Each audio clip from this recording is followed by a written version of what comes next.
আসসালামু আলাইকুম ওরহমতুল্লাহ ইন্নালহামদুলিল্লাহ ওয়াসসালাতু ওয়াসসালামু আলা রাসূলিল্লাহ ওয়া আলা আলিহি ওয়া আসহাবিহি ওয়া মান আম্মা বাদ। সম্মানিত ভিউয়ার্স, আজকের খুতবার আলোচ্য বিষয় বিপদ যখন আসে। পৃথিবীর সংসার জীবন একদিন সুখের হয়, আবার আরেকদিন দুঃখের। একদিন মধু তো একদিন কদু। এটাই জীবনের নীতি, এটাই সংসারের রীতি। কখনো মানুষের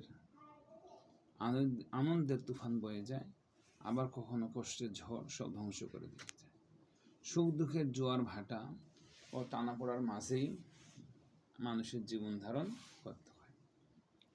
তো আজকের আলোচ্য বিষয়ে বিপদ আসে, কিন্তু আসে কেন? এক নাম্বার যদি আমরা দেখি, বিপদ আসে পাপের তাৎক্ষণিক শাস্তি স্বরূপ, আর সেই বিপদে তাকে নিশ্চিহ্ন করে দেওয়া হয়। অতি দর্পে হত লঙ্কার মতো তাকে শেষ করে দেওয়া হয়। আমরা যদি খেয়াল করে দেখি, বিপদ এক নম্বরে যেটা সেটা হচ্ছে পাপের তাৎক্ষণিক শাস্তি স্বরূপ, আর সেই বিপদে তাকে নিশ্চিহ্ন করে দেওয়া হয়। অতি দর্পে হত লঙ্কার মতো তাকে শেষ করে দেওয়া হয়। পক্ষান্তরে অনেককে ভেঙ্গে গড়ার জন্য বিপদ দেওয়া হয়। সৃষ্টিকর্তার হাতুড়ির নিচে আমরা জং ধরা লোহার মতো। আমাদের নিপৃষ্ট করার জন্য তিনি আঘাত করেন না, বরং নতুন করে গড়ে তোলার জন্য আঘাত করেন। দুঃখ আসে মানুষকে নতুন করে গড়ার জন্য, গাফলাতি থেকে সতর্ক করার জন্য, নিদ্রা ভূতকে আর জাগ্রত করার জন্য, উদাসীন মানুষকে সচেতন করার জন্য। মহান আল্লাহ কখনো কখনো মানুষের চক্ষুকে অশ্রু দ্বারা ধুয়ে দেন, যাতে সে তার বিধিবিধান সঠিকভাবে করতে পারে। খাঁচায় বাঘ বেশি গোতাগতি করে, তাহলে সে তো খাঁচার শিক ভাঙতে পারবে না, আর তার বাড়াবাড়ি দেখে তার খাবার কমিয়ে দেওয়া হয়।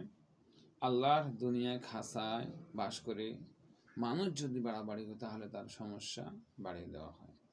মহান আল্লাহ তাআলা বলেন, আওয়ালা ইয়ারাউনা আন্নাহুম ইফতানুনা ফি কুল্লি আমিন মাররাতান আও মাররাতাইনি সুম্মা লা ইয়াতুবুনা ওয়া লা হুম ইয়াযাক্কারুন। তারা কি লক্ষ্য করে না যে তারা প্রতি বছর একবার বা দুবার কোনো না কোনো বিপদে পতিত হয়, তবুও তারা তওবা করে না এবং উপদেশ গ্রহণ করে না। সূরা তাওবার আয়াত নম্বর 126। তাহলে আল্লাহ তাআলা বলতেছে, প্রতি বছর আমি মানুষের মধ্যে বিপদে পড়ি, বিপদে ফেলাই, একবার বা দুইবার, তার চেয়েও বেশি।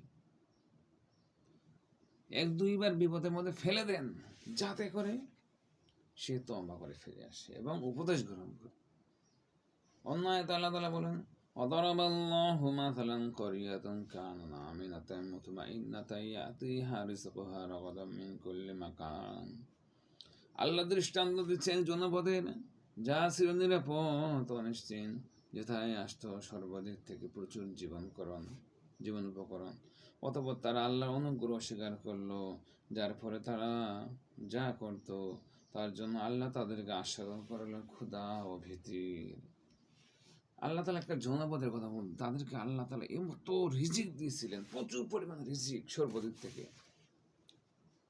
কিন্তু তারা কি করলো? আল্লাহর এই নিয়ামতকে অস্বীকার করলো, আল্লাহর এই অনুগ্রহকে অস্বীকার করলো।